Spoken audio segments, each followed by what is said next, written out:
Hello guys, I hope you all are doing good.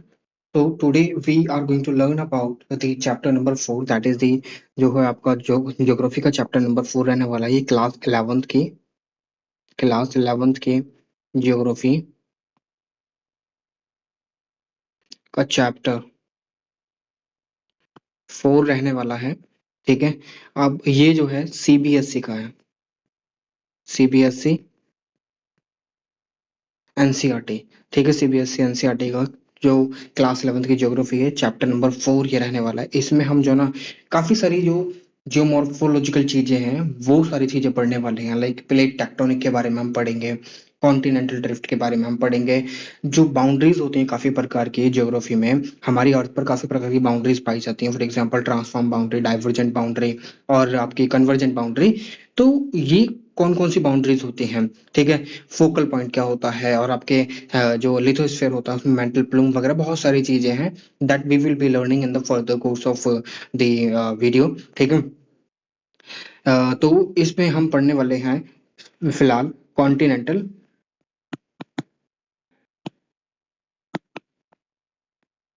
Drift theory के बारे में। ठीक है। अब ये काफी इंटरेस्टिंग वीडियो रहने वाली है, तो I want you to please watch this video completely. ठीक है। और now you have a particular work that you can share this channel. First you have to subscribe. ठीक है। सब्सक्राइब कीजिए, इसमें आपको कोई पैसा वगैरह तो देना नहीं है सब्सक्राइब करने में। सब्सक्राइब कीजिए, वीडियो को लाइक कीजिए, ठीक है। शेयर कीजिए अपने दोस्तों के साथ सो दैट कि उनको भी इस चीज के बारे में पता चले। I am going to teach you each and everything about the NCERT जो भी चैप्टर आपके दिए हुए हैं ज्योग्राफी में। ठीक है। तो ये काफी जो एक पर्टिकुलर कंप्लीट सीरीज रहने वाली है। कंप्लीट चैप्टर में आपको कंप्लीट बुक कराने वाला हूँ। ठीक है। चाहे फिर वो 11th की हो 12th की हो। ठीक है। और आप ज्वाइन भी कर सकते हैं, you can contribute a little bit. ठीक है। जो अगर आप चाहते हैं तो आप कंट्रीब्यूट कर सकते हैं, ज्वाइन कर सकते हैं, मेंबर बन सकते हैं फैमिली का। ठीक है। और अपना पार्ट कंट्रीब्यूट भी कर सकते हैं। सो चलिए चालू करते हैं वीडियो को बिना समय गवाए। I welcome you all to the channel. I am your friend Arun Shamu.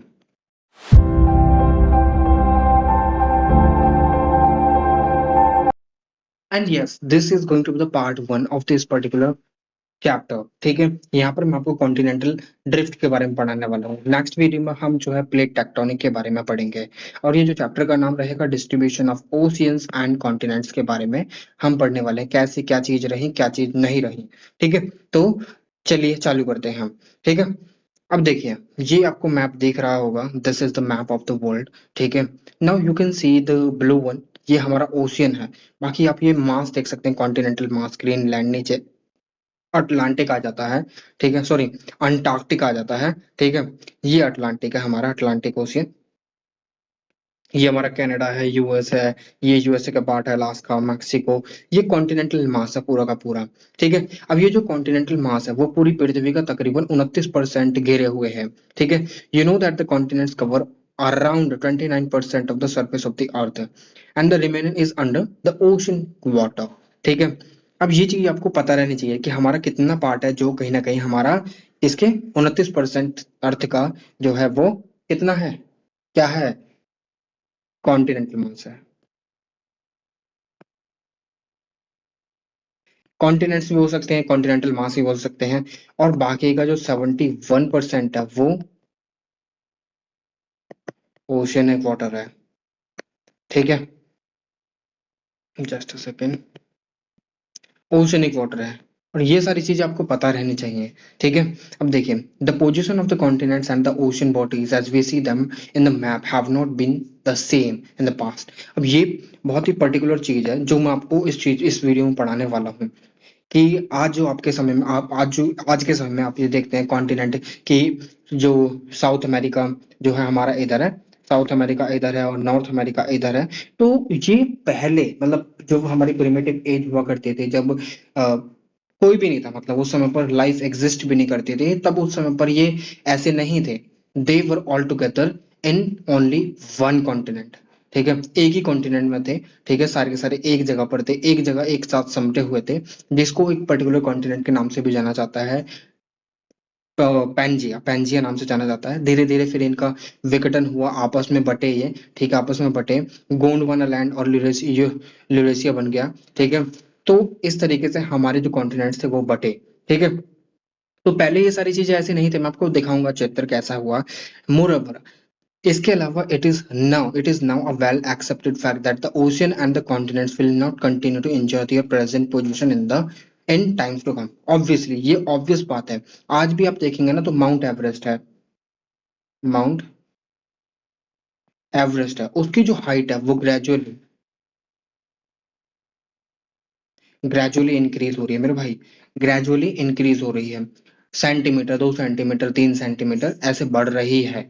ठीक है, हमें एक साथ तो नहीं पता चलेगी, मगर जब हमारी जो इंडियन प्लेट है, जब ये वो यूरेशियन प्लेट के साथ टकराई थी, तो उस समय पर जो है एक बीच में टेथिस सी था। ठीक है, उस समय पर जो है उस सी को एकदम खत्म कर दिया गया। और उसके बाद जब हमारा जो कॉन्टिनेंटल मास है, इंडियन प्लेट जो थी, जब वो यूरेशिया प्लेट के साथ टकराना चालू हुई, तो एक तरीके से माउंटेन्स का इमरजेंस हुआ। और ये जो माउंटेन्स है ना, आज हमें देखने के लिए मिलते हैं, ग्रेट हिमालयन रेंजेस। ठीक है, तो ये हमें देखने के लिए मिलते हैं, जिसमें Tibetan plateau, the roof of the world भी जिसको बोला जाता है। ठीक है, तो काफी सारी चीजें आपको इस बारे में पता चलने वाली हैं। ठीक है, if this is so the question arises, what were the position in the past, क्या थी position, why and how do they change their position, क्यों चेंज करते हैं ये सारी चीजें तो हम पढ़ने वाले हैं। एक तरीके से क्वेश्चंस हैं जिसका आंसर जिसके आंसर जो है हम इस चैप्टर में ढूंढने वाले हैं। ठीक है, ध्यान रखिएगा। Even if it is true that continents and the oceans have changed and are changing their position, you may wonder as to how scientists know this। Scientists को कैसे पता चला? ठीक है, ये भी आपके दिमाग में, जहन में क्वेश्चन आना चाहिए। How have they determined their earlier position? उनको उसकी पिछली पोजीशन के बारे में कैसे पता चला? You will find the answers of to some of these questions related to these questions in this chapter only। ठीक है, अब देखिए कुछ कुछ ऐसे क्वेश्चंस हैं जो इस चैप्टर में भी नहीं दिए गए हैं। ठीक है, जैसे कि how have they determine their position at the earlier position, वो तो मैं बताऊंगा कि जो एल्फ्रेड वैगनर थे, उन्होंने कुछ ना कुछ तिकड़मबाजी लगाई और उसके बाद उन्होंने ये कहा कि ऐसे ऐसे उनकी थ्योरी, मतलब अपनी थ्योरी दी कॉन्टिनेंटल ड्रिफ्ट की, और उसने कुछ जो है ना उन्होंने कुछ प्रोविजंस ऐसे थे उनको अपनाया, और उस बिहाफ पर उन्होंने ये कहा कि सारे के सारे एक जगह पर थे। ठीक है, तो ये सारी चीजें हैं। ठीक है, अब देखते हैं पहली जो हमारी थ्योरी रहेगी। यहाँ पर देखिए आपको कॉन्टिनेंटल ड्रिफ्ट थ्योरी के बारे में काफी छोटा लिखा है, बट मैंने जो अपने नोट्स बना रखे हैं, ठीक है, उसमें से मैं आपको पढ़ाऊंगा। ठीक है, जैसे कि यहाँ पर एविडेंसेस दिए हैं कि एविडेंसेस क्या थे। ठीक है, ये फोर्सेस जो हैं, ये फोर्सेस कौन से थे? ठीक है, जैसे कि pole fleeing force, movement of the masses of continental masses towards the equator from the poles। ठीक है, टाइडल फोर्स कहीं ना कहीं रिस्पॉन्सिबल रही मूवमेंट में। तो ये कुछ जो फोर्सेस थी, जो अल्फ्रेड वैगनर थे साइंटिस्ट, उन्होंने कहा था कि इस वजह से मूवमेंट हो रही है। ठीक है, जैसे यहाँ पर Wegener Wegener believe that these forces would become effective when applied over many millions year. और हमें एकदम, जैसे कि यू ऑलरेडी नो कि changes are inevitable, but we can not see certain changes just right away. ठीक है, हम एकदम से नहीं देख सकते immediately, you can not you will not be able to see the changes. ठीक है, if you are working hard, अगर आप आज हार्ड वर्क कर रहे हैं, you are preparing well for your examination, तो वो जो एग्जामिनेशन का रिजल्ट है, once you appear in the examination, then and your result will tell all the things like what you have done. ठीक है, तो चेंजेस जो आप कर रहे हैं आज, वो कल जो आपका रिजल्ट रिलीज होगा उस समय पता चल जाएगी कि ये चीजें हुई हैं।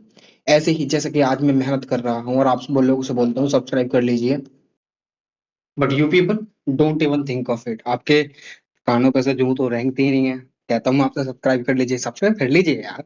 ठीक है, तो चलो आगे बढ़ते हैं।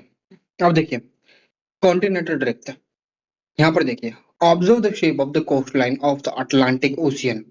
अटलांटिक ओशन, देखिए अटलांटिक ओशन कौन सी है? इसलिए ये जो मैप है ना, ज्योग्राफी पढ़ते समय हमारे पास मैप्स की कमी नहीं होनी चाहिए बिल्कुल भी। मैप हमेशा हमारे पास रहने चाहिए। कब कौन सा कहाँ आ जाए कुछ नहीं पता, क्योंकि geography is all about maps. ठीक है, हम पूरी ज्योग्राफी मैप के सहारे खत्म कर सकते हैं।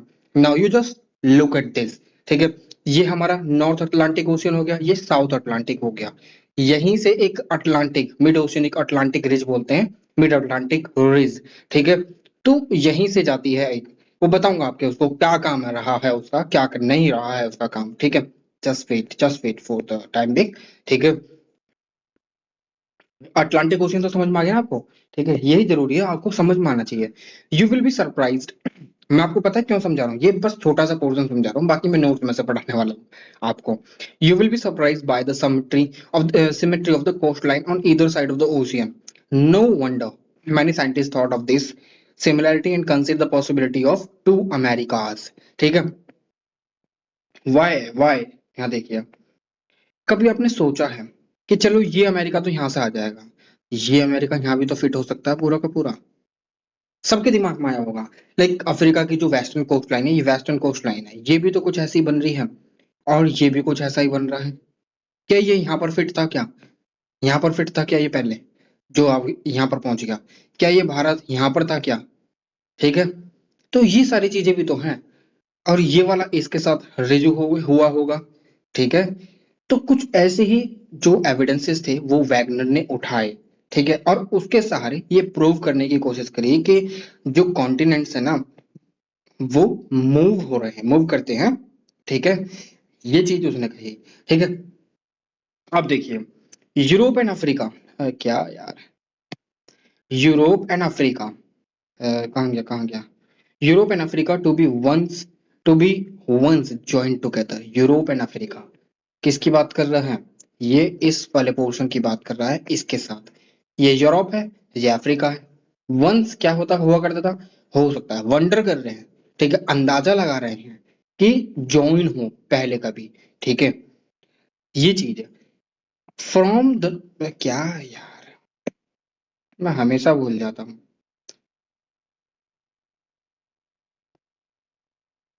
From the non-record of the history of science, it was Abraham Aurelius, a Dutch map maker. Abraham Ortelius, ये कौन थे? डच मैप मेकर थे। मैप मैप की देखिए, पिछले जमाने में क्या हुआ करते थे पता है?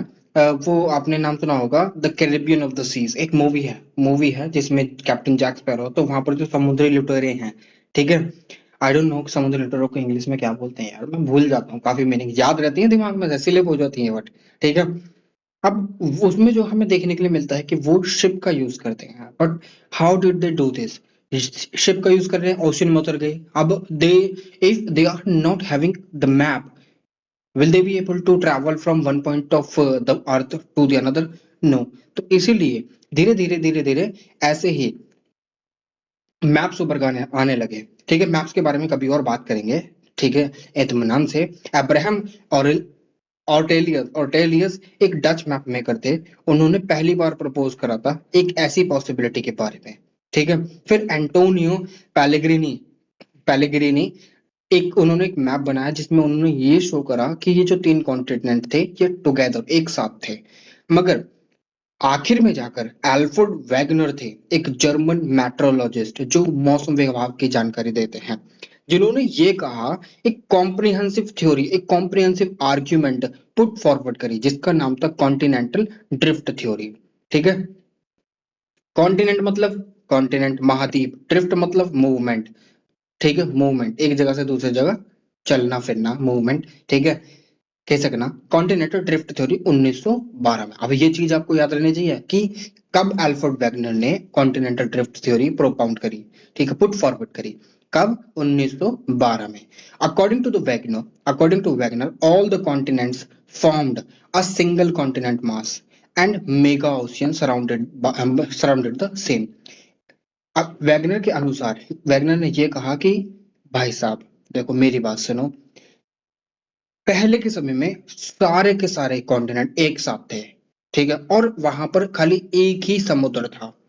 ठीक है, समुद्र का नाम था पैंथालासा, और कॉन्टिनेंट का नाम था पैंजिया। कब? 200 मिलियन साल पहले। 1 मिलियन में 10 लाख होते हैं। अब लगा लीजिए आप कितने हो जाएंगे, बहुत सारे हो जाएंगे यार। फिर इसने कहा कि the super continent Pangaea begin to split. फिर उसके बाद उसने स्प्लिट होना चालू कर दिया। Pangaea first broke into two large continental masses, Laurasia and Gondwana. Laurasia and Gondwana. ठीक है, ये दो पार्ट में पढ़ना, अभी मैं दिखाऊंगा, पिक्चर भी दिखा दूंगा। Forming the northern and southern components respectively. एक नॉर्दर्न था, एक गोंडवाना था। एक नॉर्दर्न एक सदर्न, ठीक है। Subsequently Laurasia, Gondwana and Gondwana continue to break into various smaller continents that exist today. Laurasia और गोंडवाना छोटे छोटे कॉन्टिनेंट बट गए जो आज हमें देखने के लिए मिलते हैं, जैसे कि south America, north America, Africa, Atlantica, Greenland और यूरोप, और आपका जो एशियन कॉन्टिनेंट है, ठीक है, ये सारे जो आज हमें देखने के लिए मिलते हैं। अब ये सारे क्यों पॉसिबल हुआ? क्योंकि जो कॉन्टिनेंट थे वो ड्रिफ्ट कर रहे थे। ये टेक्निकल जो ड्रिफ्ट वाली चीजें हैं वो अगर आती हैं तो मैं आपको समझा दूंगा, अदरवाइज आपके जानने की कोई जरूरत नहीं है, ठीक है। अब इस चीज को सपोर्ट करने के लिए क्या करा वैगनर ने? काफी सारे एविडेंसेस अपने सामने रखे। अब मैं इसको यहीं छोड़ देता हूँ, ठीक है, आगे बताऊंगा। और हाँ, ये भी पढ़ लीजिए। अब ये जो कॉन्टिनेंटल ड्रिफ्ट थ्योरी रही, इसके लिए वैगनर ने कहा कि अगर ये हो रहा है तो इसके लिए दो फोर्सेस रिस्पॉन्सिबल हैं। एक तो पोल फिली फोर्स, ठीक है, पोल से इक्वेटर की वर्ड की तरफ मूवमेंट, ठीक है। और ये क्यों हो रहा है? टाइडल फोर्स, ठीक है। पोल फिली फोर्स क्यों है? क्योंकि जो आपने देखा होगा धरती यूं नहीं है, धरती हमारी यूं है, यूं है, यहाँ से चपटी है, ऊपर से चपटी है और इसकी तरफ उभरी हुई है। तो जो कॉन्टिनेंट है वो यहाँ से इस तरफ की तरफ मूवमेंट करती है, इस इक्वेटर की तरफ, क्योंकि ये इक्वेटर है, ये पोल्स है हमारे दोनों, ठीक है।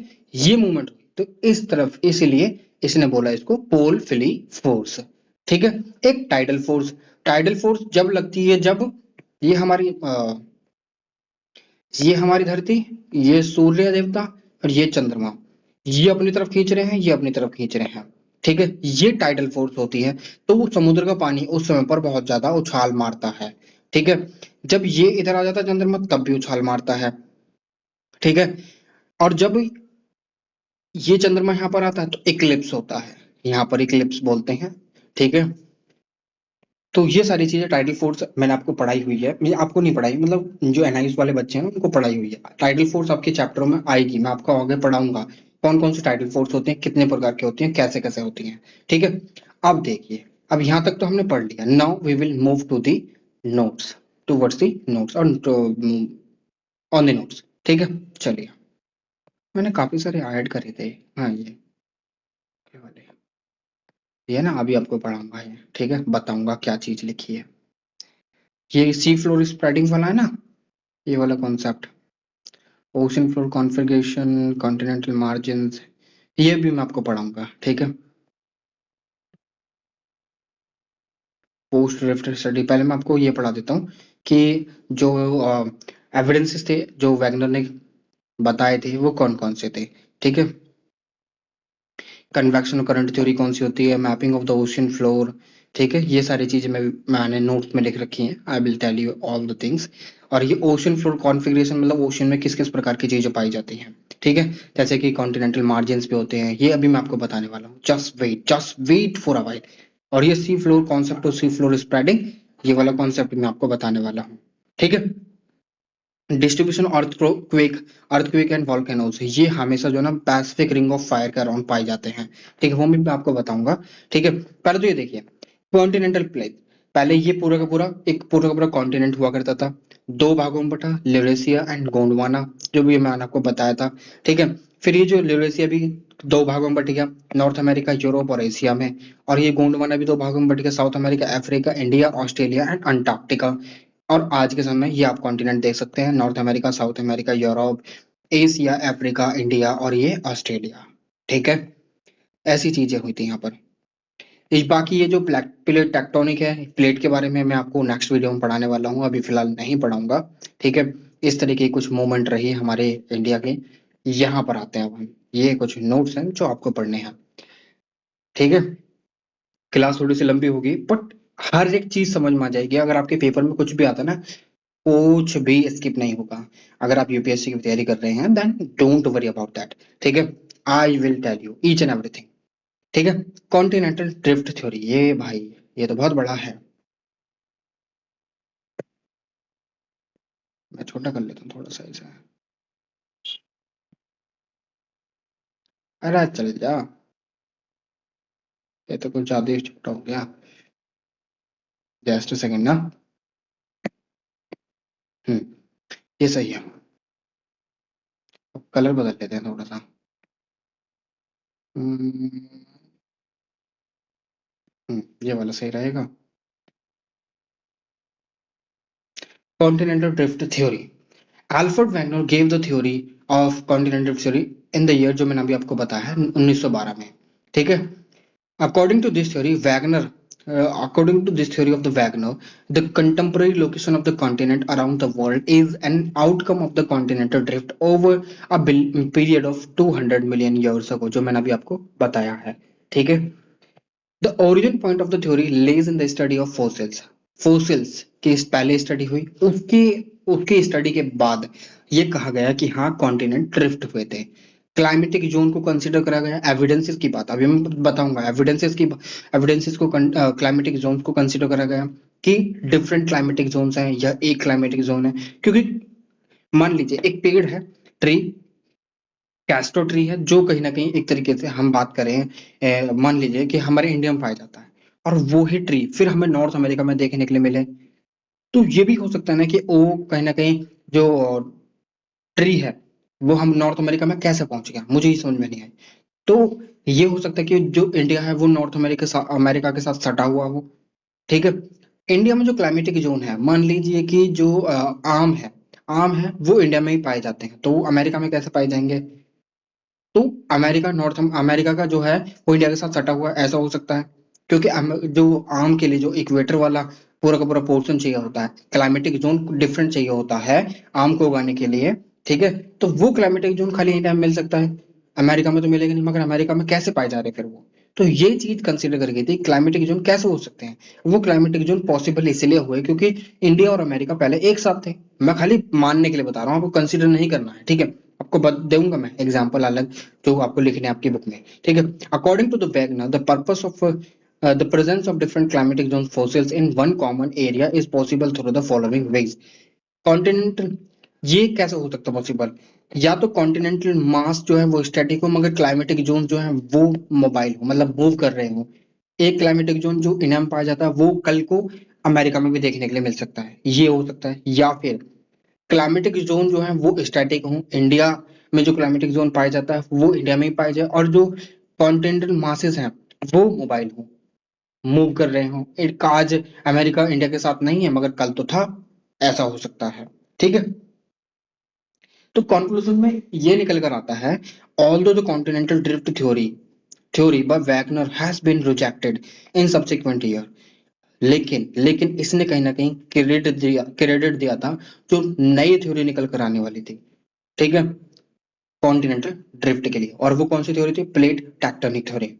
Of the two above mentioned possibilities, Wagner selected continental drift. Wagner ने ये वाला जो पोर्शन था ये वाला सिलेक्ट कर लिया कि हाँ कॉन्टिनेंटल मासेस जो थे ना वो मोबाइल हैं, क्लाइमेटिक जोन स्टैटिक ही हो सकते हैं, क्लाइमेटिक जोन अलग नहीं होंगे, वातावरण अलग अलग नहीं होगा, वातावरण एक जैसा ही रहेगा एक जगह हर जगह पर। लाइक अगर ठंड पड़ रही है एक जगह पर तो वो ठंड ही रहेगी, वहां पर एक जैसा ही रहेगा, वो बदल नहीं सकता। मूवमेंट हुई तो वो कॉन्टिनेंट की, महाद्वीप की मूवमेंट हुई है, वो पहले इंडिया के साथ सटे हुए थे, आज नहीं है। ठीक है। तो ये चीजें भी यहाँ पर हुई हैं। ठीक है। आज इंडिया के साथ ये अमेरिका वाला कौन, इंडिया, ये इंडिया हो गया ये अमेरिका होगा, कल ये ऐसे थे, आज वो अमेरिका दूर चला गया तो वहां का क्लाइमेट जोन बदल गया। पहले जो उसके पास क्लाइमेट जोन था वो इंडिया वाला ही था, दोनों का एक जैसा क्लाइमेटिक जोन हुआ करता था। तो इसमें कंसिडर करा है वैगनर ने कि जो कॉन्टिनेंट थे ना वो मूव कर रहे थे, ना कि क्लाइमेटिक जोन्स। ठीक है। क्लाइमेट जोन जो आज इंडिया में है वो आज इंडिया में है। ठीक है।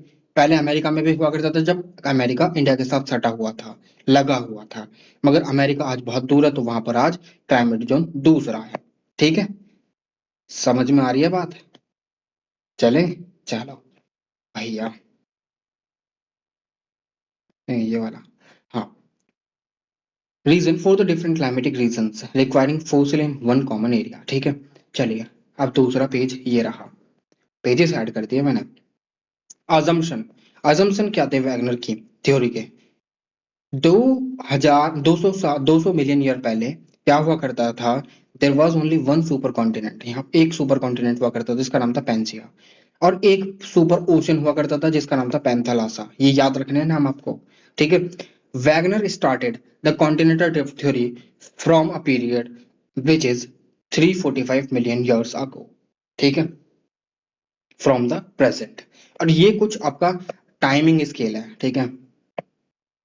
ये टाइम स्केल है, आप कंसिडर कर सकते हैं इसको। 4.6 बिलियन ईयर्स अगो पहले जो हमारी अर्थ फॉर्म हुई थी, और यहीं पर इस वाले एरिया को, रीजन को बोला जाता है प्री कैम्ब्रियन एज, ठीक है, कैम्ब्रियन एज। और यहाँ से जो मासेस हैं वो मूव करना चालू कर देते हैं, ठीक है। इस इस पूरे दौरान 345 मिलियन ईयर्स अगो से 200 मिलियन ईयर्स अगो तक एक कॉन्टिनेंट हुआ करता था, और पूरा एक ओशन हुआ करता था, पेंजिया और पेंथालासा।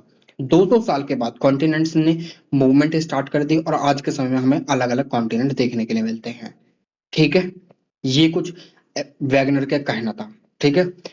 Continents are made up of two things. Wegener कहते हैं कि कॉन्टिनेंट्स जो हैं वो दो चीजों से बने हुए हैं, एक तो सिलिका, ठीक है, और एक सिलिका एंड सियाल। सियाल, इसी को बोलते हैं सियाल। सिलिका और एल्युमिनियम आएगा यहाँ पर, एल्युमिनियम, ठीक है, सिलिकन एल्युमिनियम, ठीक है। और according to Wegener the continent masses sial is floating over the sima, silicon and magnesium, ठीक है, floating over the sima. Sima ये एस्थेनोस्फीयर है, आपको पता है एस्थेनोस्फीयर, फर्स्ट चैप्टर में आपको बता चुका हूँ एस्थेनोस्फीयर क्या होती है, ठीक है। ये जो एस्थेनोस्फीयर है इसके ऊपर मूवमेंट कर रहे हैं सियाल, सिलिकॉन, मैग्नीज, एल्युमिनियम। ये हैवी मेटल है, ये हैवी मेटल है, सॉरी, ये सिलिकॉन मैग्नीज हैवी मेटल है, और ये लाइट मेटल है, इसलिए ये इसके ऊपर मूवमेंट कर रहा है, ठीक है। इसलिए सियाल सीमा के ऊपर मूवमेंट कर रही है without any friction. According to Wegener the continents can move in only in two direction, एक तो इक्वेटर और एक वेस्टवर्ड, जो मैंने आपको दिखाया, ठीक है। ये बात आपको समझनी है, समझ जाइए क्या कह रहा हूं मैं। अगर नहीं समझ में आए दोबारा रिपीट कर कर देखिए, ठीक है, दोबारा रिपीट कीजिए और दोबारा देखिए वीडियो को। अब वैगनर ये कहते हैं कि भाई साहब, कॉन्टिनेंट्स के पास दो ही चांसेस हैं, दो तरफ वो मूवमेंट कर सकते हैं। एक तो वो इक्वेटर वर्ड की तरफ जा सकते हैं, दूसरे वेस्टवर्ड जा सकते हैं। अब ये इक्वेटर वर्ड और वेस्टवर्ड क्या है, just let me show you. यहां से ये पूरा कॉन्टिनेंट टूटा, लेरेसिया और गोंडवाना बना। अब इनकी मूवमेंट चालू हो गई, ठीक है, मूवमेंट चालू हो गई। कुछ अफ्रीका जो है वो इक्वेटर पर नॉर्थ इक्वेटर की तरफ ट्रांसफर होना चालू कर दिया। साउथ अमेरिका वेस्टवर्ड मूवमेंट हो गई इसकी। जो अंटार्कटिका था इसकी भी पोल की तरफ मूवमेंट हो गई, ठीक है। मगर मोस्टली जो कॉन्टिनेंट्स थे उन्होंने इक्वेटर की तरफ आना चालू कर दिया, ये हमारी इक्वेटर है, ठीक है। ऑस्ट्रेलिया ने भी इक्वेटर की तरफ आना चालू कर दिया, ठीक है। पहले ये ऑस्ट्रेलिया यहाँ था, वो धीरे धीरे धीरे धीरे इस तरफ बढ़ रहा है, ठीक है। हमारा इंडिया वाला जो पार्ट था, इंडियन कॉन्टिनेंट, जो कॉन्टिनेंट में सब कॉन्टिनेंट बोलते हैं इसको, ये भी इक्वेटर की तरफ जाना चालू कर दिया, और जाकर यूरेशिया वाली प्लेट में टकरा गया, ठीक है। तो ये मूवमेंट रही थी, समझ में आई आपको बात। तो यही चीज आपको यहाँ पर समझनी है बस, और कुछ नहीं। जो वैगनर के द्वारा फोर्सेस मेंशन करी गई, एक तो पोल फिलिंग फोर्स और दूसरी टाइडल फोर्स, ठीक है। Forces mention by the Wagner in continental drift theory, वो थी इक्वेटर वर्ड फोर्स, जो कि पोल फिलिंग फोर्स थी, पोल से फ्री होकर इक्वेटर की तरफ movement, combination of gravitational differentiation and force buoyancy. ये कहीं ना कहीं एप्लीकेबल थे, ये आपको नहीं याद रखना है, ठीक है। आपको खाली पोल, पोल नहीं, क्या था, पोल, पोल फिलिंग फोर्स थी ना, कौन से थे, अरे यार, हाँ, पोल फिलिंग फोर्स और दूसरी टाइडल फोर्स, ठीक है।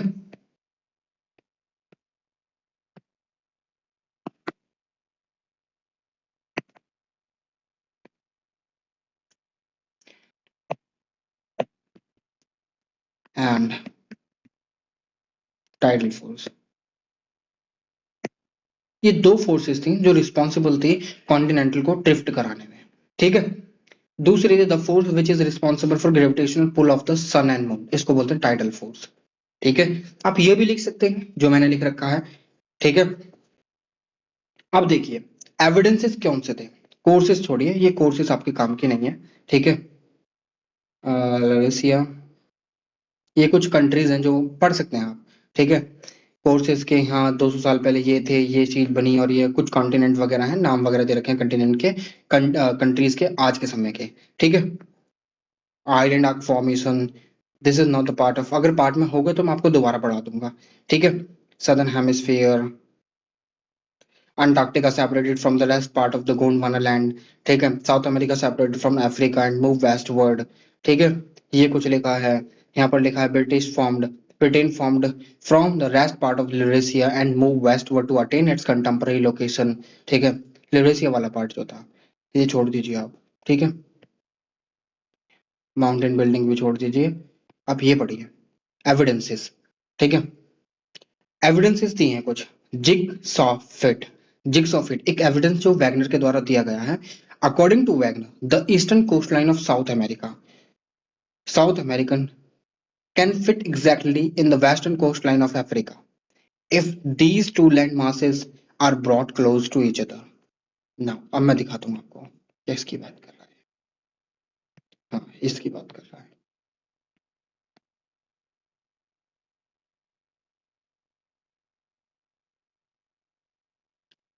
ये साउथ अमेरिका नहीं, आज के समय में ये साउथ अमेरिका है। अगर इसको आप यहाँ पर फिट करेंगे हो जाएगा। ऐसा कहा था जिग सॉ फिट। ये जेड बन रहा है ना, यहाँ पर भी जेड बन रहा है, ठीक है। तो जिग सॉ फिट इसने बोला है, ठीक है। दूसरा इसने कहा था कि similarity of rock structure among the Appalachian Mountain, British Island, Scandinavian Mountain indicates that they have taken birth close to each other. Appalachian Mountain कहाँ पर पाए जाते हैं? यूएसए में पाए जाते हैं। ब्रिटिश आइलैंड, स्कैंडिनेवियन माउंटेन देखिए यहाँ पर होते हैं। इसलिए हमेशा ज्योग्राफी में मैप की जो जरूरत है ना बहुत ज्यादा होती है, ठीक है।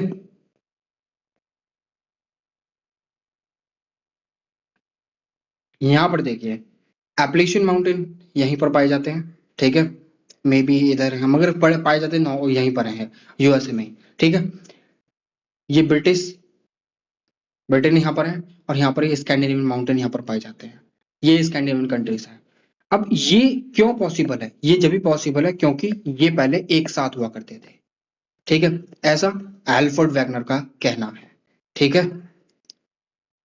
अब ये मैं थोड़ा कह रहा हूँ भाई साहब, एल्फ्रेड वैगनर ने जो एविडेंसेस दिए हैं उसके बिहाफ पर ये उनके द्वारा कहा गया है कि सिमिलरिटी जो रॉक स्ट्रक्चर पाई जाती है, चाहे फिर वो एप्लेशियन माउंटेन की हो, चाहे फिर वो ब्रिटिश आइलैंड्स की हो, चाहे फिर वो स्कैंडिनेवियन माउंटेन, स्कैंडिनेवियन कंट्रीज जैसे नॉर्वे, फिनलैंड, स्वीडन, डेनमार्क वगैरह ये स्कैंडिनेवियन कंट्रीज में आते हैं, ठीक है।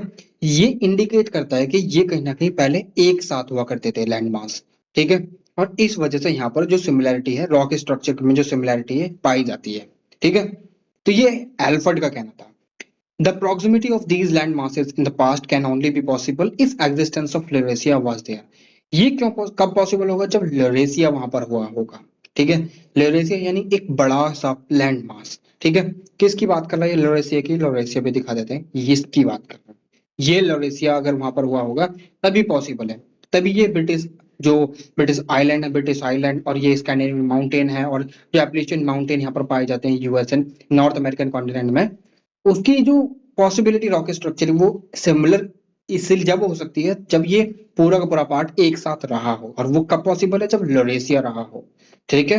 ये बात आपको समझनी होगी मेरे भाई, ठीक है।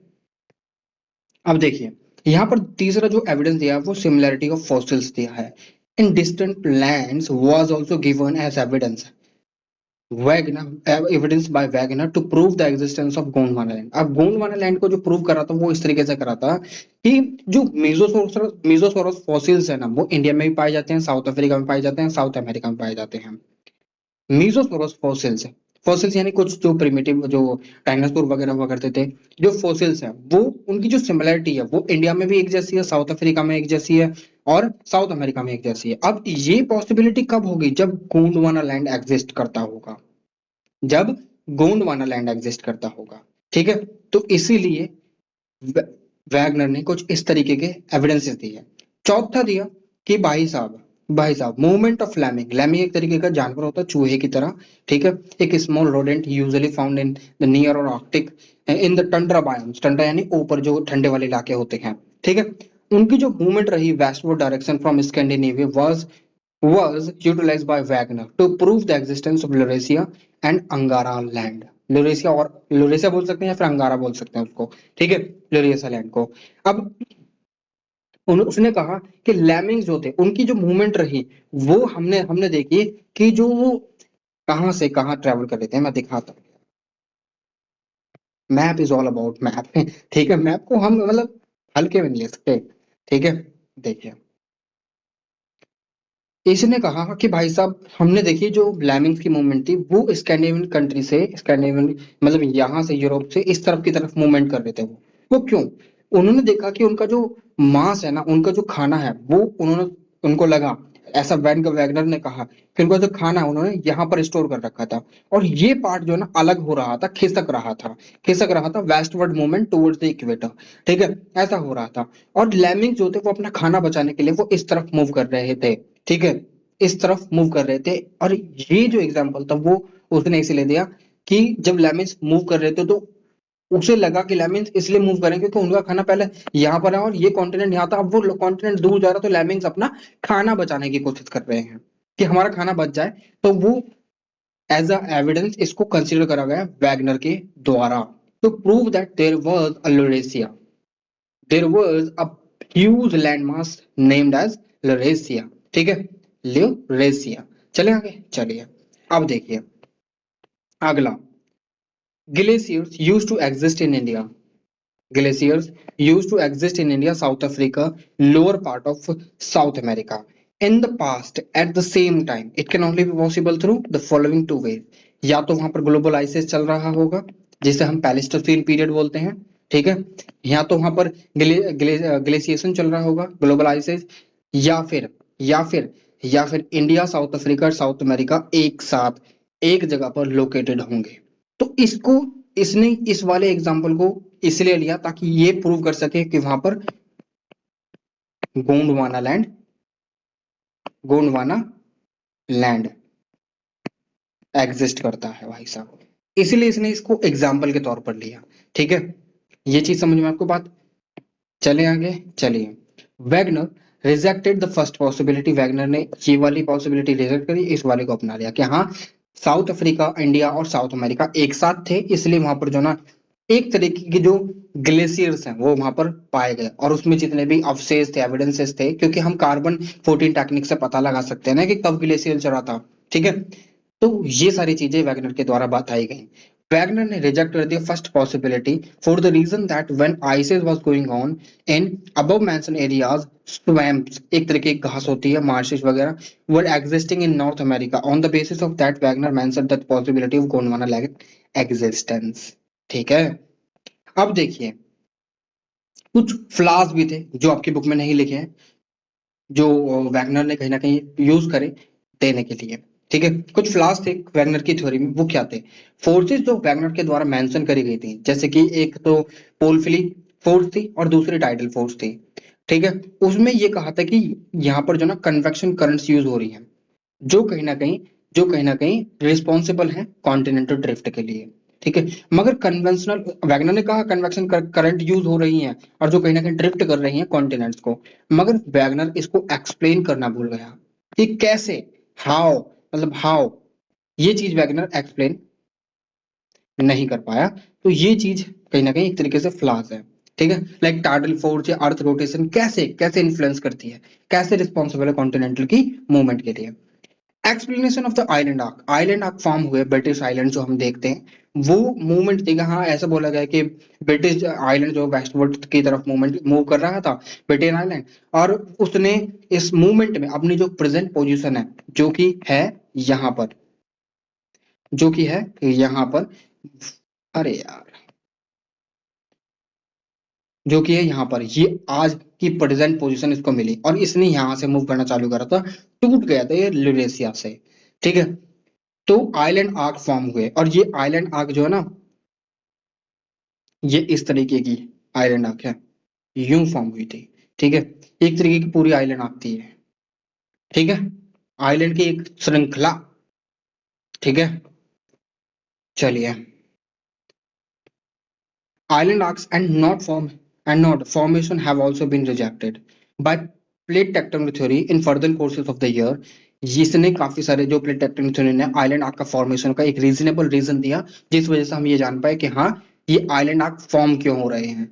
ठीक है, जैसे कि हवाईयन आइलैंड है, ये भी एक तरीके के पार्ट है आइलैंड आर्क का। ठीक है, तो ये क्यों हो रहे हैं वो हम प्लेट टेक्टोनिक में देखेंगे, मगर यहाँ पर वैगनर इसको एक्सप्लेन नहीं कर पाया क्यों फॉर्म हुआ। इसने तो बोल दिया ब्रिटिश ब्रिटेन आइलैंड है ना, वो कहीं ना कहीं मूव कर रहा है, यूरेशिया से हट गया, अब वो वेस्टवर्ड की तरफ मूवमेंट कर रहा है।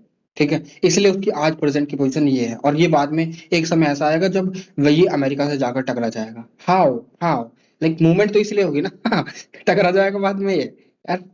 तो ये चीजें वैगनर के द्वारा एकदम एग्जैक्टली एक्सप्लेन नहीं करी गई। तो ये भी कहीं ना कहीं एक तरीका फ्लॉ था, गैप था थ्योरी में। अब वैगनर ने कहा coast line of South America and Africa are not jigs of it. मतलब एक तरीके से हम देखें तो ये देखिए, मान लीजिए ये वाली इस तरीके की है, ठीक है, और ये वाली इस तरीके की है, ठीक है, क्या ये फिट हो जाएगी? क्या ये फिट हो जाएगी? तो ये एग्जैक्टली फिट नहीं होगी, फिर भी काफी गैप बचेगा बीच में 12-13 किलोमीटर का। तो ये ऐसा नहीं हो पाएगा, ठीक है, ऐसा नहीं हो पाएगा। तो ये भी एक तरीका का फ्लाई था, ठीक है, 1200-1300 1200-1400 किलोमीटर का गैप बैठेगा, ठीक है, to brought closer to each other, अगर दोनों कॉन्टिनेंट को एक साथ आपस में लेकर आया जाता है। अब तीसरा ये था कि बिहेवियर ऑफ लैमिंग, बिहेवियर लैमिंग की मूवमेंट बताई थी मैंने आपको। अब ये इस तरीके हम ये नहीं मान सकते हैं कि भाई साहब लैंड मास मूव कर रहा है तो लैमिंग उधर जा रहे हैं अपना खाना बचाने के लिए, नहीं, नहीं ऐसा नहीं था, ठीक है, ऐसा नहीं था। कुछ और रीजन भी तो हो सकते हैं इस चीज के लिए, ठीक है, ठीक है, is not associated with the land mass connectivity but with the saving of food resources, ठीक है, similar to food resource, save to save food resources, ठीक है, ये बात समझिए। तीसरा, fossil similarity have been rejected for the reason that agents of the migration are also possible for the like मान लीजिए एक बर्ड है जो आज इंडिया में पाई जाती है, वो माइग्रेटरी बर्ड जो जितने भी होते हैं वो कल अफ्रीका में देखेंगे, फिर नॉर्थ अमेरिका में देखेंगे, बहुत दूर दूर तक ट्रैवल करते हैं। तो ऐसा भी तो हो सकता है फोसिल्स के लिए, जो फोसिल्स के एविडेंस दिया है वैगनर ने कि फोसिल्स की प्रेजेंस है इन सारे जगहों पर, तो इसलिए हम मान सकते हैं कि सारे के सारे एक साथ आए हुए होंगे, नहीं। तो इस तरीके से इस चीज को एक्सप्लेन करना भूल गया वैगनर कहीं ना कहीं तरीके से, ठीक है। Similarity of the rock structure in two और more distinct areas does not always indicate the proximity. Like Himalayas और रॉकीज एक जैसे ही हैं, दोनों ही यंग फोल्ड माउंटेन्स हैं, तो हम उनको बोल सकते हैं कि वो दोनों एक साथ एसोसिएटेड थे कभी पर? नहीं यार, ये चीज भी वैगनर कहीं ना कहीं एक्सप्लेन करना भूल गया था, ठीक है, समझ गए भाई साहब, ठीक है, जस्ट मिनट।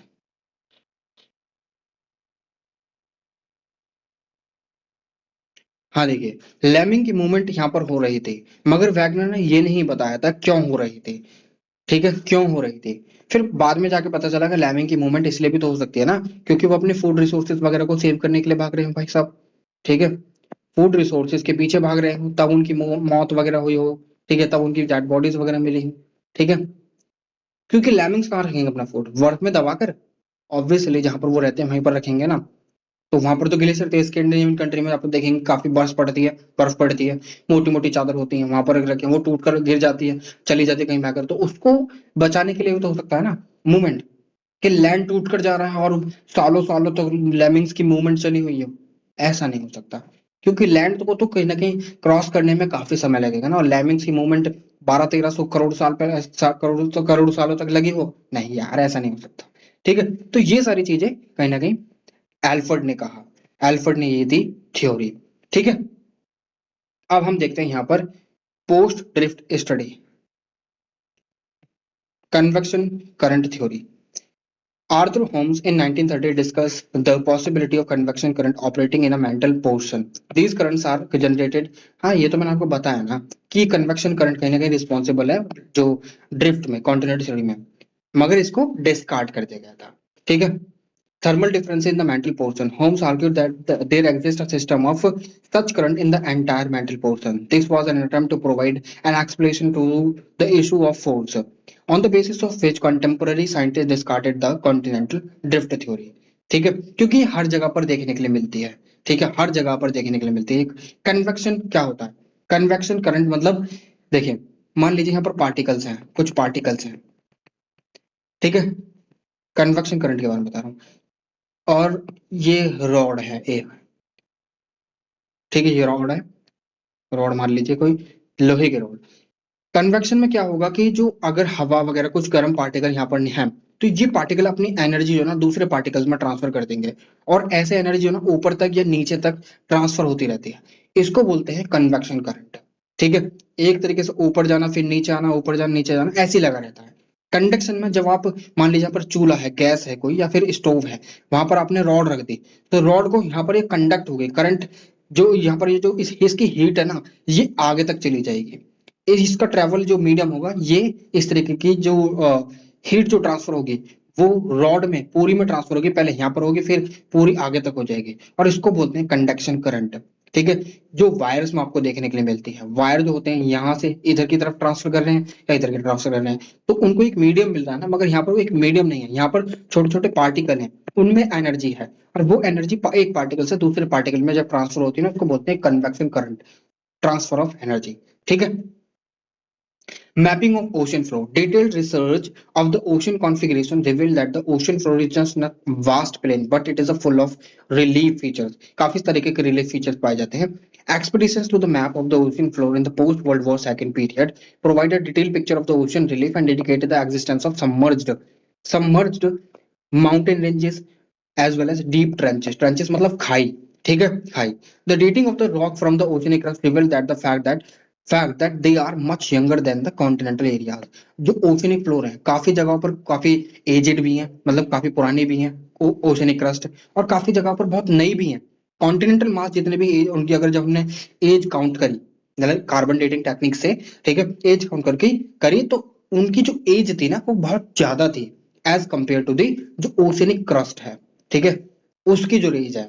ठीक है, अब ये क्यों हुआ, क्योंकि जो ओशन फ्लोर है ना वो कहीं ना कहीं स्प्रेड हो रही है, अब उसके बारे में पढ़ाऊंगा। मगर ओशन में काफी सारे रिलीफ फीचर्स पाए जाते हैं। अब वो कौन कौन से रिलीफ फीचर्स होते हैं मैं आपको बता देता हूँ।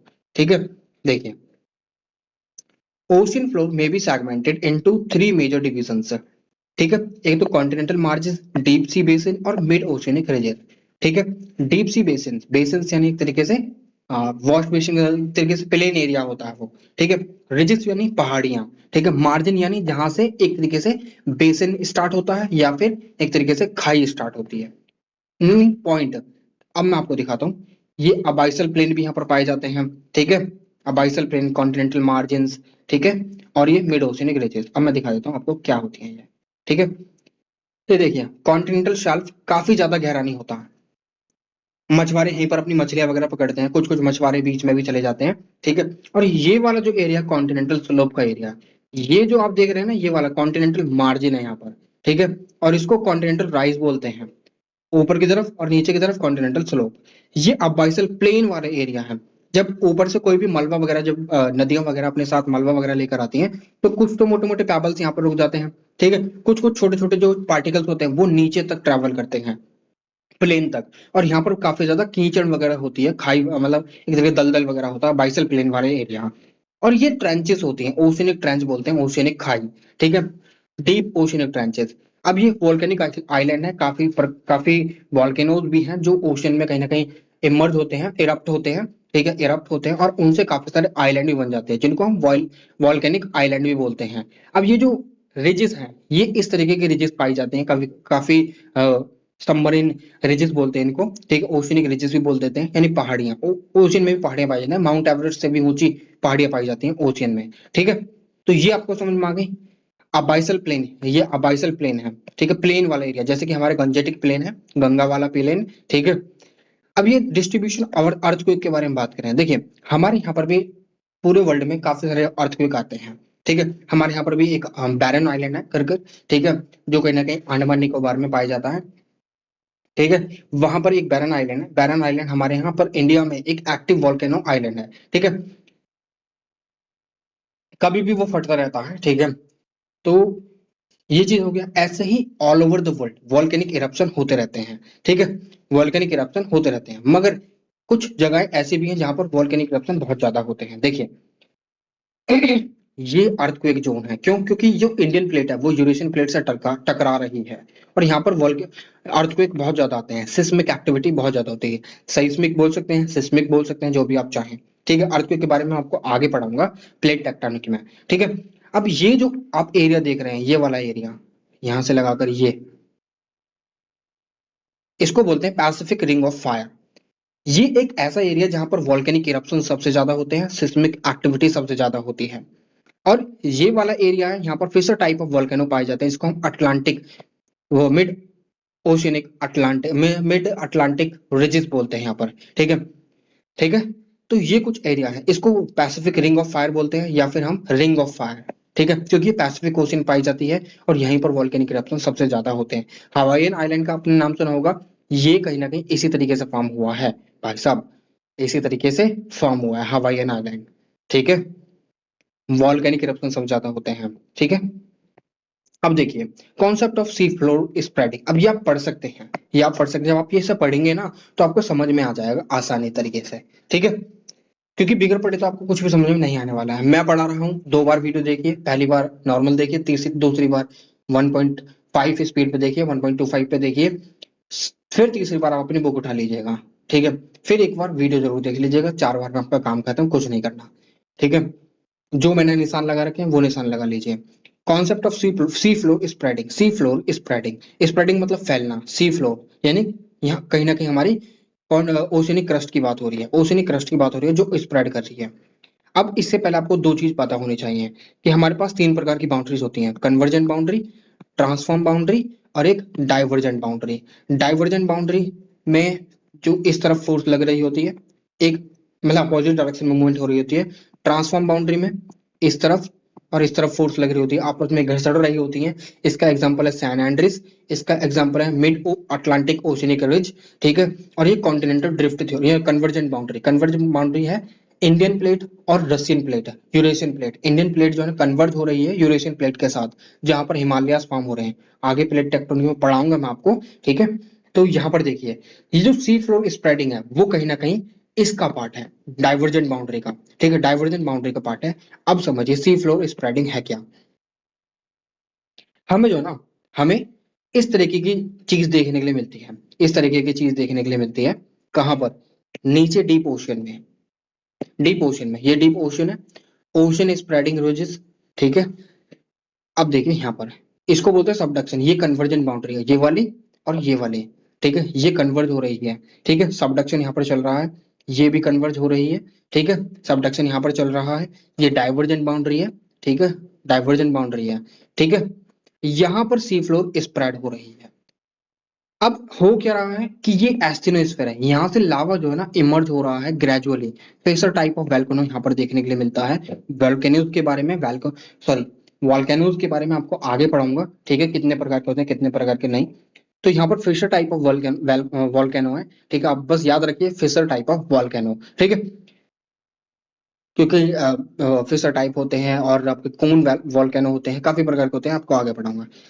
इससे क्या हो रहा है कि यहाँ पर जब दबाव बन रहा है तो ये जो क्रस्ट है वो इस तरफ की तरफ, इस तरफ मूव कर रही है।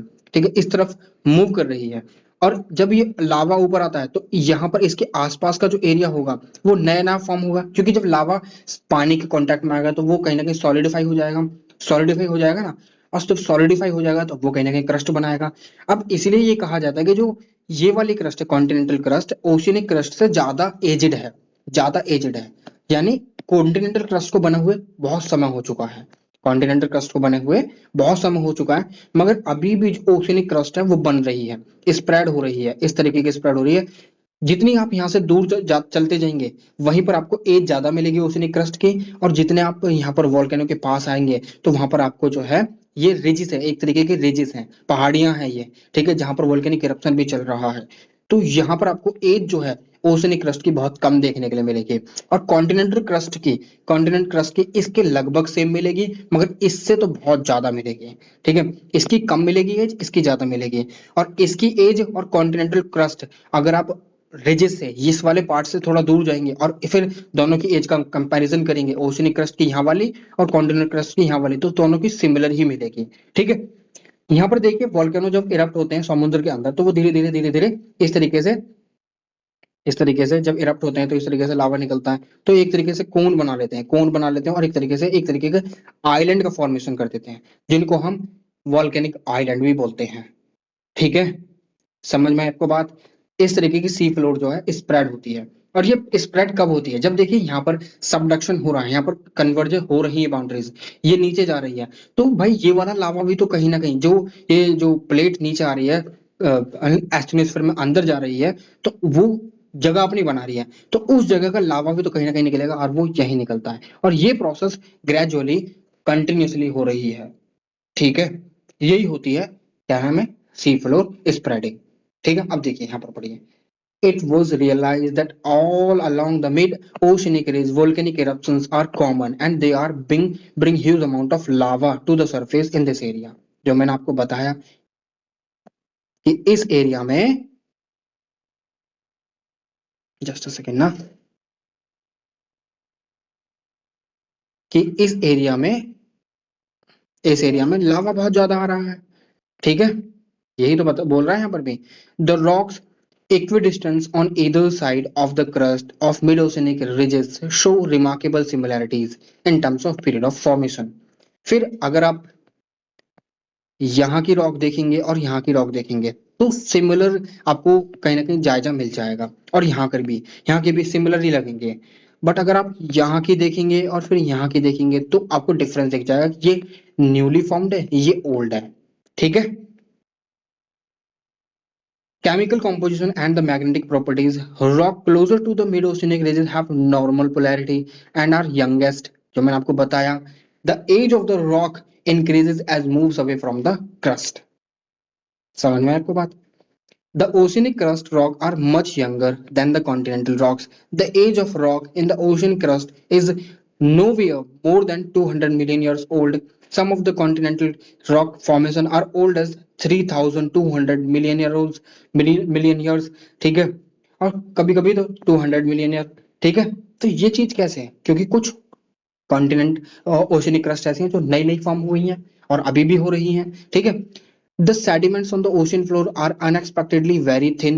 Scientists were expecting, if the ocean floor were as old as the continent, to have a complete sequence of sediment for a period of much longer duration। However, nowhere was the sediment column found to be older than 200 million years ago। कहीं पर भी, कहीं पर भी, कहीं पर भी भाई, कहीं पर भी साइंटिस्ट को ये नहीं मिला कि जो ये मसाला यहाँ पर कॉन्टिनेंट क्रस्ट में जितने भी सेडिमेंट्स वगैरह पाए जाते हैं, मलबा जितना भी पाया जाता है, वो कॉन्टिनेंट क्रस्ट पर जितना ही पाया जाता है उसकी एज को बराबर ही देते हैं। नहीं, कम ही मिला है। कॉन्टिनेंटल जितनी भी क्रस्ट है उनकी तो एज 3200 मिलियन से भी है, मगर यहाँ तो 200 मिलियन नहीं है। क्यों? क्योंकि ओशनिक क्रस्ट जो है वो फॉर्म हो रही है। ठीक है, ओशनिक क्रस्ट की डेंसिटी ज्यादा है कॉन्टिनेंटल क्रस्ट की कंपैरिजन में, इसलिए ये सबडक्ट भी होती हैं। जो भारी होगी, जिसकी डेंसिटी ज्यादा होगी, वो सबडक्ट होगी, जिसकी डेंसिटी कम होगी वो अपडक्ट होगी। ठीक है, वो ऊपर उभर कर आ जाएगी। ठीक है, तो ये चीज भी आपको समझनी होगी। यहाँ पर लिखिए, आपको समझ में नहीं आएगी, मैं आपको समझा दिया। ठीक है, the deep trenches have deep seated earthquake occurrence, while in the mid oceanic ridges areas the quake foci have shallow depth। Obviously जो मिड ओशिनिक रीजन है वहां पर जो अर्थक्वेक का जो फोकल पॉइंट होगा वो बहुत ही शैलो होगा, यहाँ पर होगा। मगर वहीं पर अगर हम यहाँ की बात करें तो इनका यहाँ पर हो सकता है, यहाँ पर हो सकता है। ठीक है, तो यही बात ये कह रहा है, फोकल पॉइंट। अर्थक्वेक के बारे में जब आपको पढ़ाऊंगा, then I will let you know about all the things about earthquakes. ठीक है, now, these facts and a detailed analysis of magnetic properties of the rocks on either side of the mid-oceanic ridge led to Hess to propose his hypothesis known as seafloor spreading। ठीक है, किसने दी थी? हैस। हैस, ये नाम याद रखना है। 1961 में सी फ्लोर स्प्रेडिंग की हाइपोथेसिस किसने दी थी? हैस ने दी थी। ठीक है, has argued that the constant eruption at the crest of the oceanic ridges caused the rupture of the oceanic crust and the new lava wedges into it and pushing the oceanic crust into either side। जैसे कि यहाँ पर हो रहा है, ये इधर जा रहा है, ये इधर जा रहा है, और नई नई फॉर्म हो रही है। ठीक है, आपको शायद देखा नहीं होगा कि ये इधर जा रहा है, ये इधर जा रहा है, और नई नई यहाँ पर क्रस्ट फॉर्म हो रही है। ठीक है, तो ये पूरा का पूरा था ओशनिक फ्लोर स्प्रेडिंग के बारे में। अब आपका बचा है नेक्स्ट प्लेट टेक्टोनिक। ठीक है, तो यही चीज है। बाकी यहाँ पर आप मैंने जो है ये लगा रखा है पैंजिया, यहाँ पर था गोंडवाना, लिवरेसिया। ठीक है, फोन माना हो गया, लिटरेसी हो गया, फिर यहाँ पर नई नई चीजें उभर कर आई, यहाँ पर ये प्रेजेंट में आज ऐसी है। ठीक है, तो आपको कैसी लगी video, do let me in the comment box. ठीक है, नेक्स्ट वीडियो जल्दी अपलोड हो जाएगी, और आपसे गुजारिश है चैनल को सब्सक्राइब कर दीजिए, it cost nothing to you. ठीक है, और वीडियो को लाइक कीजिए, अपने दोस्तों के साथ भी शेयर कर दीजिए, चैनल को भी शेयर कीजिए। ठीक है, और if you want to contribute a little bit, ठीक है, अगर आप मेरी थोड़ी सी हेल्प कर सकते हैं, then you can join the channel, you can